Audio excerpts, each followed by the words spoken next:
Hello friends. आज मैं सर्दियों की सबसे पॉपुलर डिश लेकर आई हूँ, तिलकुट की रेसिपी। इसे तो हम लोग मकर संक्रांति में खाते ही हैं, प्लस सर्दियों में भी खाते हैं।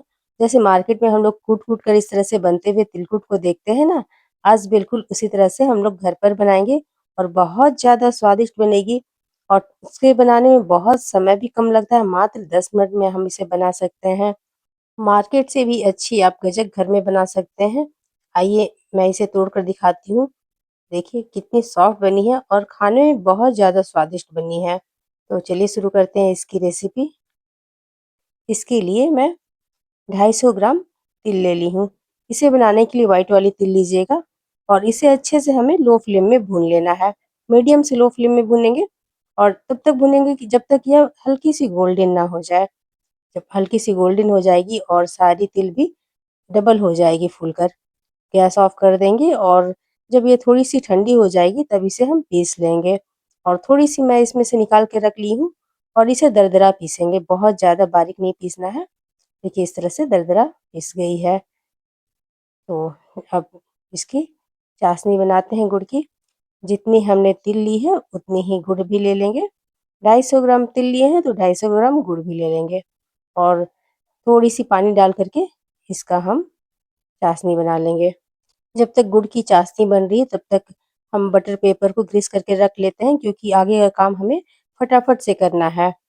बटर पेपर को भी ग्रीस कर लेंगे और बेलन को भी ग्रीस करके रख लेंगे। यदि आपके पास बटर पेपर नहीं है तो आप डायरेक्ट थाली के पीछे वाले भाग को ग्रीस करके उसके ऊपर भी रख करके बना सकते हैं। और यह देखिए हमारी चाशनी भी ऑलमोस्ट तैयार हो चुकी है। इसे चेक कर लेते हैं। चेक करने का तरीका यह है कि पानी से भरा बाउल में जब डालेंगे ना इसे, तो यह देखिए इस तरह से तार जैसी खींच रही है, तो हमारा यह गुड़ की चाशनी रेडी है। अब इसे और ज़्यादा नहीं पकाएंगे, नहीं तो फिर हमारा गजक हार्ड बन जाएगा। अब इसमें 1 चम्मच घी डाल देंगे और गैस को ऑफ कर देंगे। अच्छे से घी को मिक्स करने के बाद जो हमने पीस करके रखा है ना तिल को, उसे इसमें डाल देंगे और इसे भी अच्छे से मिक्स कर लेंगे। और यह काम भी हमें बहुत फटाफट करना है, क्योंकि ठंडा होने से पहले ही सारा काम हमें करना है। जब अच्छे से मिक्स हो जाएगी तब इसे जो हमने बटर पेपर को ग्रीस करके रखा था ना, उसमें सभी को डाल देंगे मिश्रण को। सर्दियों में तिल खाने के कई फायदे हैं। इसके फायदे यदि देखनी है तो आप इसे गूगल कर सकते हैं।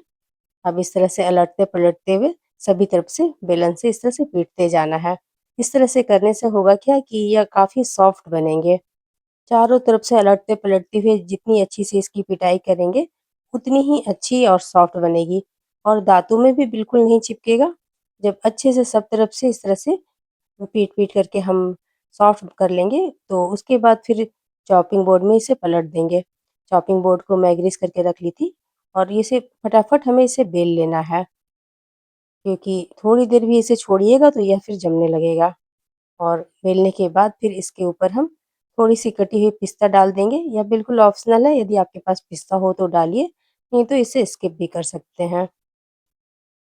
पिस्ता को डालने के बाद इसे थोड़ी सी हमें बेल लेनी है ताकि पिस्ता भी अच्छी से सेट हो जाएगी। अब इसके बाद फिर जो हमने थोड़ी सी तिल बचा कर रखा था ना, रोस्टेड तिल, उसे इसके ऊपर से इस तरह से डाल देंगे और तिल को डालने के बाद फिर से इसे थोड़ी सी हमें बेल लेनी है ताकि तिल भी अच्छे से इसमें सेट हो जाएगी। ये सारे काम हो गए हैं। अब हमें फटाफट से इसे कटिंग भी कर लेना है, क्योंकि कटिंग अभी नहीं करिएगा ना तो फिर बाद में यह कटेंगे नहीं।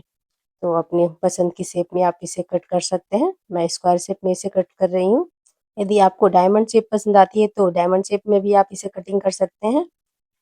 तो इस तरह से कटिंग करने के बाद ये अब देखिए धीरे धीरे सेट अभी से ही होने लगा है और ठंड का समय है इसलिए इसे सेट होने में भी टाइम नहीं लगा, फटाफट से यह सेट भी हो गया। अब इस तरह से हम इसे निकाल लेंगे। तो देखा ना इसे बनाना कितना आसान है। आप फर्स्ट टाइम भी बनाइएगा ना तो कभी फेल नहीं होइएगा, क्योंकि इसकी जो मैं रेसिपी जिस तरह से बताई हूँ सेम वैसा बनाइएगा तो आपके भी गजक बहुत ज़्यादा अच्छे बनेंगे। इसे गजक कहिए या तिलकुट, इसे लंबे टाइम तक भी स्टोर करके रख सकते हैं। आइए अब मैं तोड़ कर दिखाती हूँ कितनी सॉफ्ट बनी है। यदि आपको मेरी रेसिपी अच्छी लगी हो तो एक लाइक ज़रूर कर दीजिएगा और मेरे चैनल को भी सब्सक्राइब कर लीजिएगा। फिर मिलते हैं एक नई रेसिपी के साथ, तब तक के लिए बाय बाय।